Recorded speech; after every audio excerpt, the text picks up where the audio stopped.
At kaugnay po sa magiging investigasyon ng Kamara sa War on Drugs, makakapanayam natin ngayong umaga, Senador at dating PNP Chief Ronald De La Rosa. Sen, mayong buntag, good morning. Mayong buntag, Ivan at Yes. sa ating mga taga-baybay. Good morning po sa ating lahat. Senador, may formal communication na ba ang Kamara, invitation para kayo dumalo sa kanilang hearing tungkol sa the War on Drugs? So far, Ivan, wala pa. Wala pa natanggap yung opisina natin. And hindi pa natin alam kung magpapadala sila. At nabanggit po sa mga balita at na-interview kayo, kumonsulto kayo kay Senate President Chis Escudero at sinabihan kayo na you don't have to attend. Yes, I sought the advice of the Senate President and yan po ang sagot niya sa akin. Hindi ka dapat pumunta doon on the grounds of interparliamentary or interchamber courtesy. Yun sabi niya sa akin. Pero ang nabanggit po niya, you don't have to, but do you want to? Gusto ba ninyo para to once and for all, clear your name or perhaps settle the issues na gusto nila itanong sa inyo? Walang problema sa akin.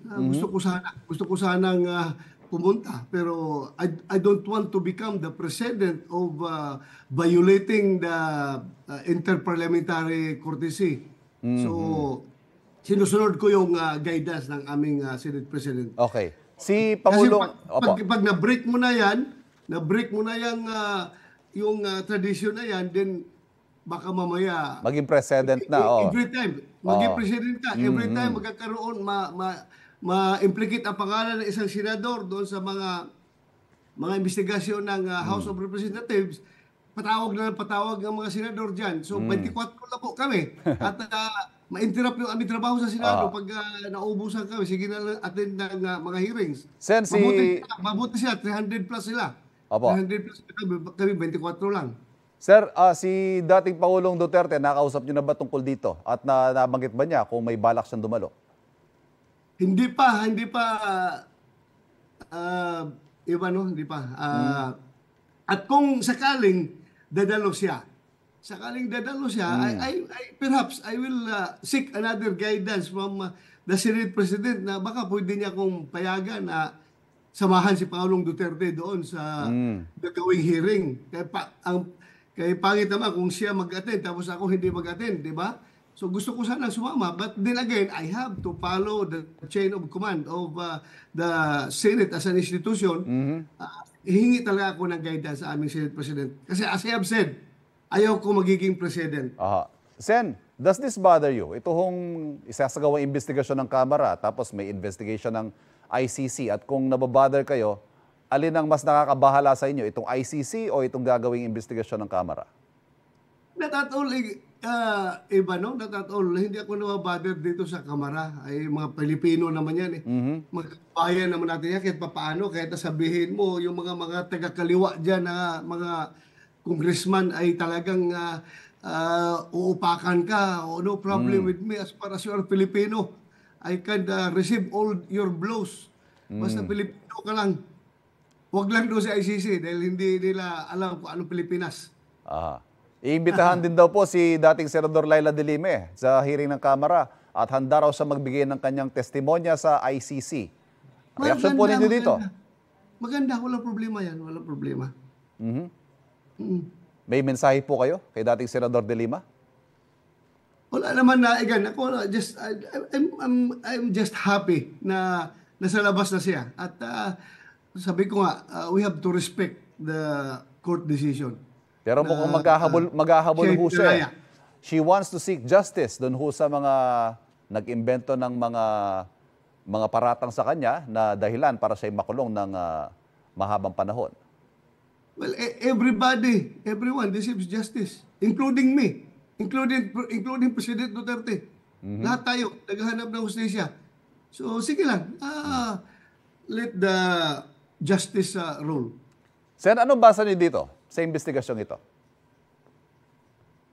Matagal naman yan, Igan. Pabalik-balik na lang yan, di ba? Pati nga mga pulis dyan, naawa na ako sa mga pulis dyan na sige na lang pabalik-balik, noon pa yan. Sige na lang testify sa mga hearing, no? Sabi ko nga, sige lang imbestiga.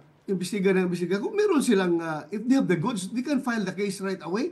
Kasuhan na nila. Ang korte natin, napakarami korte sa Pilipinas. Kasuhan na nila kung meron silang ebidensya na nakuha. Hindi na sige, imbestiga, pabalik-balik ba? Naawa ako sa mga polis, imbis magtatrabaho, ay sige na lang, pabalik-balik yan, mag-testify. Matagal yan, noon pa yan. Inimbestigahan ng Senado, inimbestigahan ng Kamara, lahat na lang nag-iimbestiga.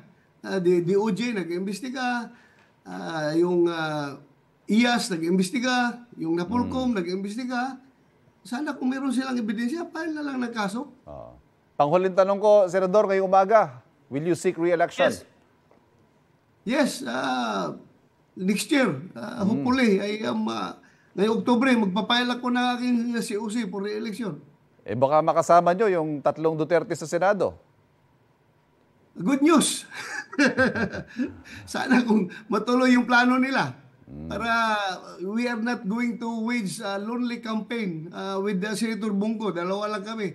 Madagdagan kami ng 3 Duterte. Di masaya yung aming campaign trail. Campaign, ano hong isusulong nyo? Kung sakaling magkaroon kayo ng block, if I may call it a block dyan sa Senado, 3 Duterte, De La Rosa, go. Ano ho yung isusulong nyo kung sakali? Andiyan pa si Robin Hood Padilla. Oh, yes, oo. Kung susurtihin pa si Philip Salvador, baka madagdagan pa tayo. Philip Salvador, magiging makakasama nyo rin. Ano ho yung magiging ano ninyo? Panghuli na lang. Anong isusulong ninyo sa Senado kung sakaling maging senador kayo? Isusulong namin.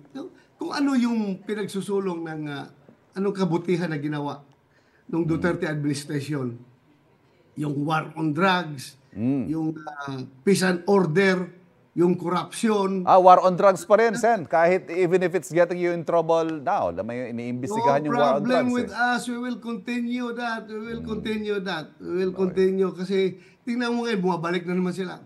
Wala pa akong nakausap na barangay kapitan o mayor dyan sa mga local chief executives, no? Na nagsasabi na okay naman kami, sir. Wala kami problema sa drugs ngayon. Okay. Lahat ng tinatanong ko, sabi nila is, andyan na naman sila, sir.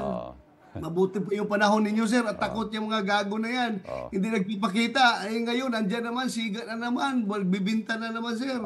So, kawawa ang Pilipinas kapag hayaan yung mga tao na yan na mamamayagpag. Kailangan talaga supilin natin yung problema sa droga. Hindi po pwede forever yan sila ganyan. Although, kung sabihin natin, mahirap na mission yan, but somebody has to do it. Hindi natin pwede papabayaan yan ni Ivan. Senador, maraming salamat sa panahon. Maraming salamat, Ivan. Good morning. Nakausap po natin, Senador Ronald Bato de la Rosa.